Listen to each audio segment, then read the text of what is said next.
একবার রোজা রাখি বা জীবদ্দশায় একবার পালন করি তাহলে কি সেটি যথেষ্ট নয়? তবে আপনি ভুল করবেন। পয়েন্ট নাম্বার 1, তবে বিষয়টি কিছুটা অসম্পূর্ণ থেকে যায়। আপনি কি আমার উত্তর শুনবেন? হ্যাঁ, কিন্তু না, ঠিক আছে। আমি উত্তর দিচ্ছি, আপনি বাধা দিচ্ছেন। তাতে কি সমস্যা আছে যদি আমি আমার মতামত দিই? আমার প্রথম প্রশ্ন হলো, আপনি কেন মনে করেন যে একজন মানুষের জন্য, বিশেষ করে একজন মুসলিমের জন্য, জীবনে শুধু ভালো কাজ করা, অন্যদের ক্ষতি না করা এবং সৃষ্টির প্রতি সদয় হওয়াই যথেষ্ট নয়? আমি এমন অনেক মানুষকে চিনি যারা আল কুরআন অনুসরণ করার দাবি করে, কিন্তু তারপরও তারা অন্য মানুষ এবং আল্লাহর অন্যান্য সৃষ্টির প্রতি অন্যায় আচরণ করে। আমার মনে হয় আল্লাহর সৃষ্টির প্রতি ভালো হওয়া অবশ্যই গুরুত্বপূর্ণ, কিন্তু যদি কেউ আল্লাহর প্রকৃত নির্দেশনা অনুসরণ না করে তবে বিষয়টি কিছুটা অসম্পূর্ণ থেকে যায়। আরেকটি প্রশ্ন হলো, আপনি কেন মনে করেন যে আমাদের মুসলিমদের জন্য কেবল অন্তরে ঈশ্বরে বিশ্বাস রাখা যথেষ্ট নয়?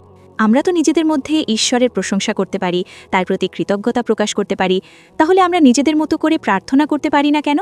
কেন প্রার্থনা অবশ্যই সালাতের নির্ধারিত রূপেই হতে হবে? এবং আমার শেষ পয়েন্ট হলো, বোন, একবারে একটা প্রশ্ন।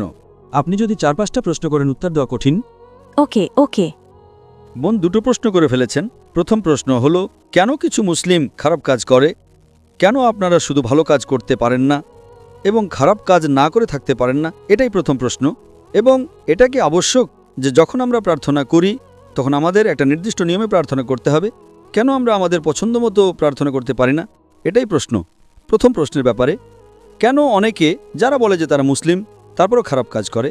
বোন, কোরআন আপনাকে এমন একটা কথাও বলে না যা খারাপ। আপনি কোরআনের একটা আয়াত দেখান আমাকে যা মানবতার বিরুদ্ধে।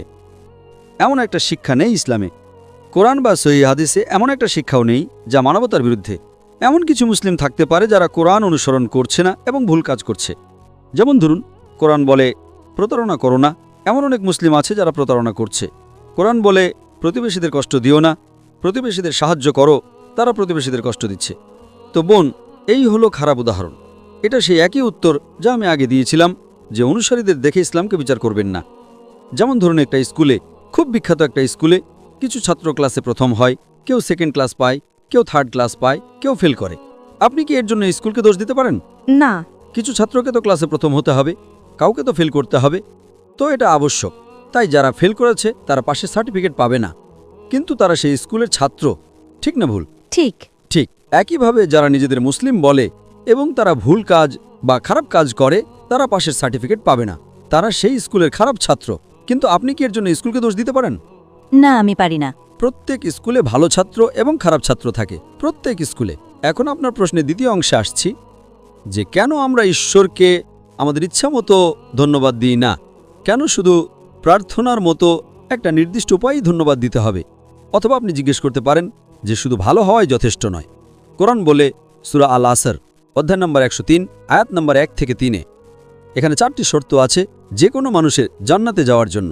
আচ্ছা। والعصر إن الإنسان في خسر إلا الذين آمنوا وعملوا الصالحات وتواصوا بالحق وتواصوا بالصبر।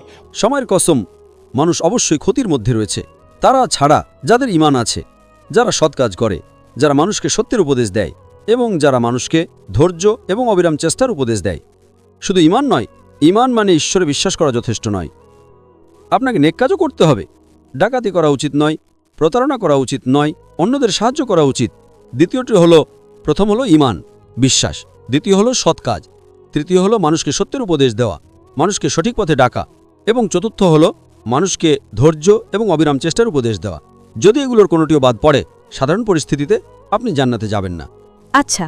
যেমন ধরুন, আপনি বলতে পারেন এমন মানুষ আছে যারা খুব ভালো, প্রতারণা করে না, ডাকাতি করে না, অন্য মানুষকে সাহায্য করে, খুব সত্যবাদী, কিন্তু তাদের বিশ্বাস নেই, তারা ঈশ্বরকে ধন্যবাদ দিচ্ছে না, অথবা তারা ভুল ঈশ্বরকে ধন্যবাদ দিচ্ছেন। এমনকি তারাও জান্নাতে প্রবেশ করবে না, এমনকি তারাও স্বর্গে যাবে না। কেন? কারণ 1 নম্বর হলো আমাদের স্রষ্টাকে ধন্যবাদ দেওয়া মানুষের সাহায্য করার চেয়েই বেশি গুরুত্বপূর্ণ। যেই স্রষ্টা আপনাকে সৃষ্টি করেছেন, যেই স্রষ্টা আপনাকে জীবন দিয়েছেন, যেই স্রষ্টা আপনাকে এই সমস্ত সুবিধা দিয়েছেন, আপনি তাকে ধন্যবাদ দিচ্ছেন না এবং আপনি তাকে অপমান করছেন। এটা বড় পাপ মানুষকে অপমান করার চেয়ে।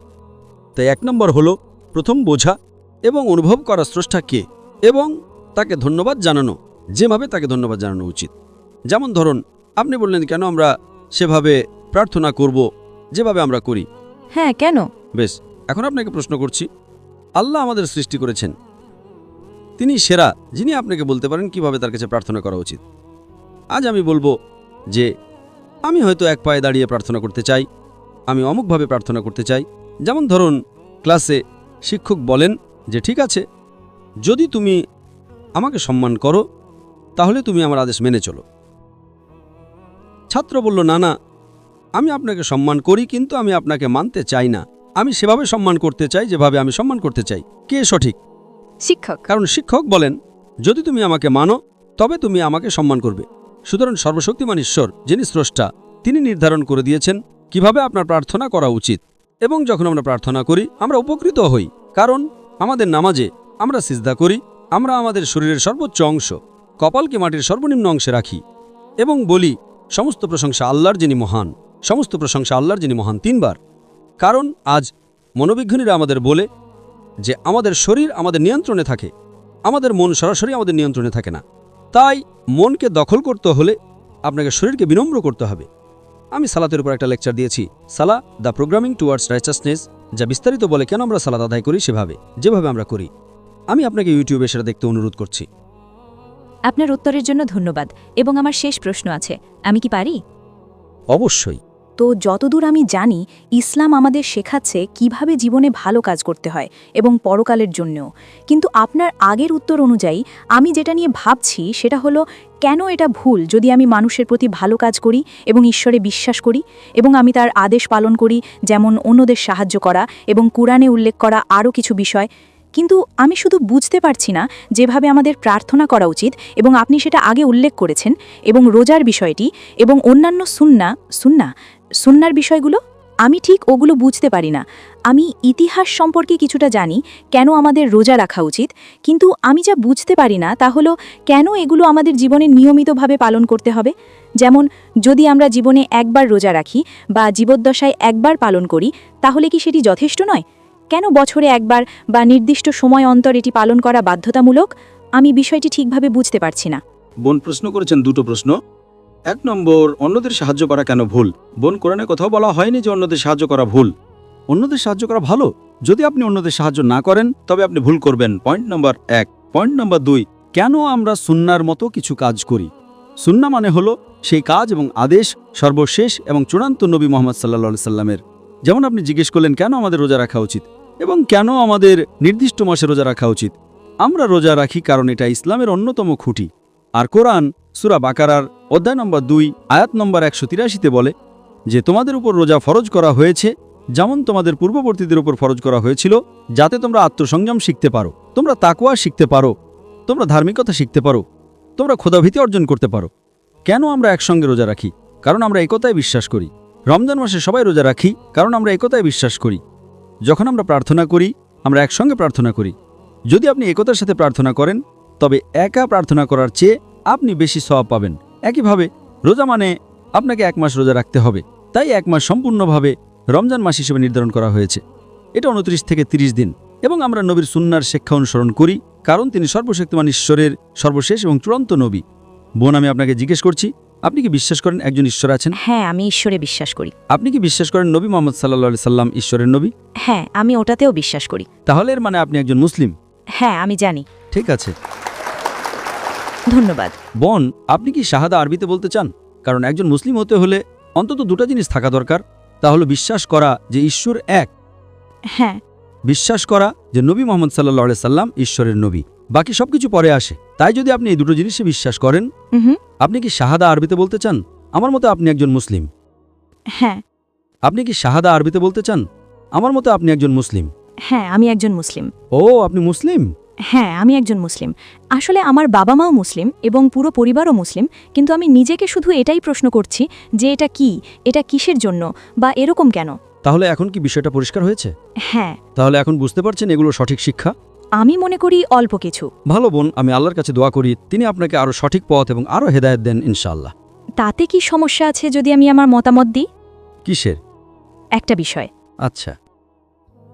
তাহলে আপনি বললেন জান্নাতে যাওয়ার জন্য মানুষের 4টি গুণ থাকতে হয়, ঠিক তো? হ্যাঁ। যেমন ঈশ্বরে বিশ্বাস করা এবং আরেকটি কি আমি ভুলে গেছি?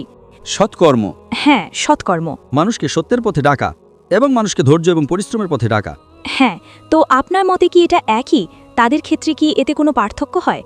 যারা অন্য মানুষের উপকার করে কিন্তু সালাত আদায় করে না এবং প্রার্থনা করে না কিন্তু ঈশ্বরে বিশ্বাস করে, এবং যারা সালাত আদায় করে এবং মানুষের উপকারও করে তবে মাঝে মাঝে তারা মানুষের প্রতি ভেদাভেদ করে এবং অন্য মানুষ সম্পর্কে খারাপ কথা বলে, যদিও তারা সালাত আদায় করে এবং ঈশ্বরে বিশ্বাস করে, তো তাদের উভয় আপনি মূলত আমাকে একটা প্রশ্ন করছেন যে একজন ব্যক্তি যে সালাত আদায় করে এবং কিছু খারাপ কাজ করে সে কি ভালো, নাকি যে ব্যক্তি ভালো কাজ করে এবং সালাত আদায় করে না, ঠিক? হ্যাঁ, কিন্তু না, ঠিক আছে। সমস্ত কাজের মধ্যে প্রথম যে কাজটির বিষয়ে সর্বশক্তিমান ঈশ্বর আপনাকে প্রশ্নটা করবেন তা হলো আপনার নামাজ। প্রথম প্রশ্নটি কিয়ামতের দিন ঈশ্বর করবেন। সালাত ইসলামের দ্বিতীয় স্তম্ভ, আর সালাত আদায় না করা ইসলামের চতুর্থ কবিরা গুনাহ। প্রথম কবিরা গুনাহ হলো শিরক, ঈশ্বরের সাথে শরিক করা। 2 নম্বর হলো কোনো নিরপরাধ মানুষকে হত্যা করা। তৃতীয় হলো কালো জাদু, এবং চতুর্থ হলো সালাত আদায় না করা। আমাদের প্রিয় নবী বলেছেন, এটা সহিহ মুসলিমে উল্লেখ আছে, ঈমান আর কুফরির মধ্যে পার্থক্য হলো সালাত আদায় না করা। সুতরাং দুজনের মধ্যে যে ব্যক্তি সালাত আদায় করে এবং হয়তো মিথ্যা বলার মতো কিছু খারাপ কাজ করে তার তুলনায় যে সত্যবাদী এবং সালাত আদায় করে না, যে ব্যক্তি সালাত আদায় করে এবং মিথ্যা বলে সে ছোট পাপ করছে, তার থেকে ভালো যে মিথ্যা বলে না এবং সালাত আদায় করে না। ঠিক আছে। মানে দুজনের মধ্যে নামাজ পড়ে কিন্তু মিথ্যা বলা লোকটাই বেশি ভালো, অনেক ভালো মুসলিম সেই ব্যক্তির চেয়ে যে সত্য কথা বলে এবং সালাত আদায় করে না। কারণ আপনি যদি সালাত আদায় না করেন আপনি ঈশ্বরকে ধন্যবাদ দিচ্ছেন না, সেটা অনেক বড় প্রয়োজনীয়তা। ঈশ্বরকে ধন্যবাদ দেওয়া অনেক বেশি গুরুত্বপূর্ণ। সালাত আদায় না করা চতুর্থ কবিরা গুনাহ, মিথ্যা বলা ছোট পাপ। সুতরাং দুজনের মধ্যে যে ব্যক্তি সালাত আদায় করে এবং মিথ্যা বলে সে অনেক শ্রেষ্ঠ মানুষ এবং অনেক শ্রেষ্ঠ মুসলিম সেই ব্যক্তির চেয়ে যে মিথ্যা বলে এবং সালাত আদায় করে না। তবে সেরা হলো সালাত আদায় করা এবং মিথ্যা না বলা। কোরআন সূরা আনকাবুত অধ্যায় নম্বর 29 আয়াত নম্বর 45 বলেছে, নিশ্চয়ই সালাত তোমাকে অশ্লীল ও অন্যায় কাজ থেকে বিরত রাখবে।